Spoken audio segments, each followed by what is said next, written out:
Hello. This vlog is about one of the most irksome phrases I hear parents of autistic kids say. And they often say it in the same way, using the same words. And that phrase is, "You are not like my child." No.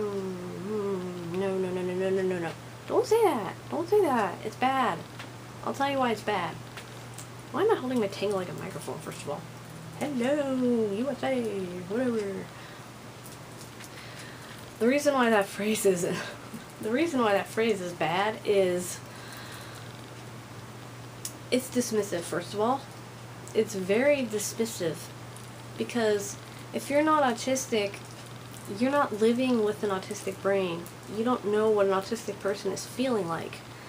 Because, someone that'll say, well, that doesn't really hurt my skin very much, well, you don't have an autistic nervous system. And, a little lacy dress with little lacy sleeves might be okay for you, but it could feel like razor blades to an autistic kid. The seams in underwear could feel like razor blades. It could hurt and just be very super uncomfortable. And if you put a certain shirt on your kid and they're freaking out, it could be the seams in it or something is just bugging them, the tag. Because what may be a little problem to you may be just impossible to ignore for an autistic person. Like when my sensory defensiveness is kicking in, sometimes it doesn't mean that it's pain. It's creating a sensation that I cannot ignore. And it makes it hard for me to pay attention to the rest of the world. Like if I've got a tag digging in the back of my neck, all I can think of is that tag and not what you might be saying to me as we're talking. Because I'm sitting there going,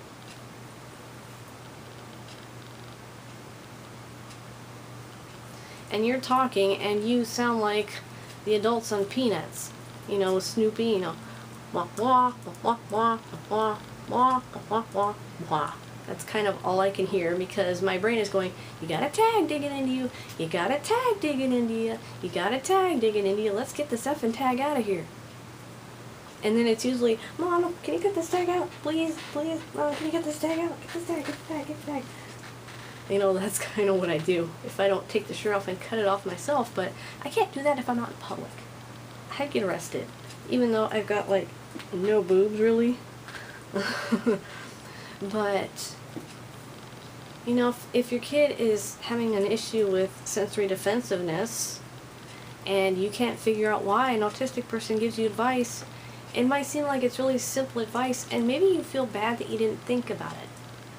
But, instead of being like, oh, thank you, I'll try that, there are parents that'll go, shut up, you're not like my child. You don't know my child. You don't live with me. You don't live with this. Whatever this is. That's really that's not good. Because sometimes the solution really is simple. Sometimes it's just changing a tiny little thing. Maybe there's a toy in their room that scares the hell out of them every time they see it. And you put it on a prominent shelf right above the foot of their bed. And then you wonder why they cry at bedtime. Well, it might be that clown toy or whatever it is freaks them out. Hide it in a closet. Or even get rid of it.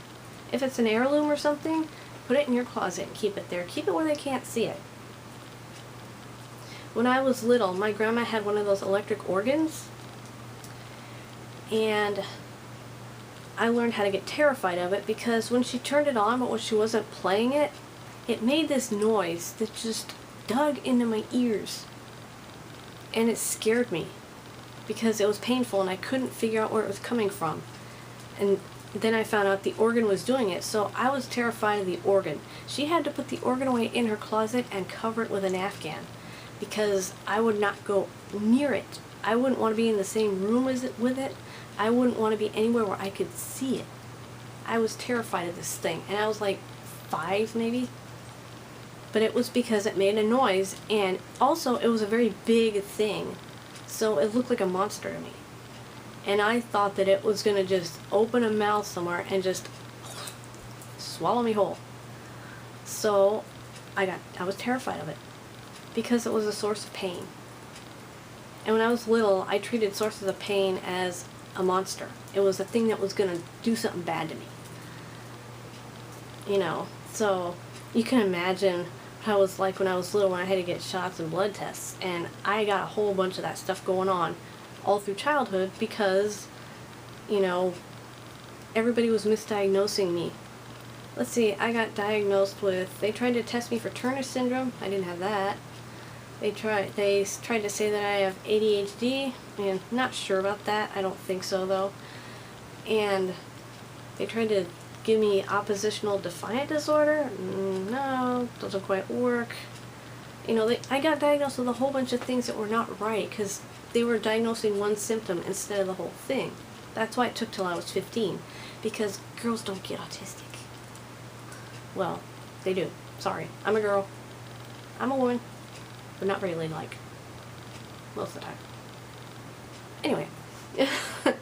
Sorry, I'm just being like a big dork. I'm always a big dork. But, the advice of autistic people, it's not useless. And we're not trying to say that you suck as a parent.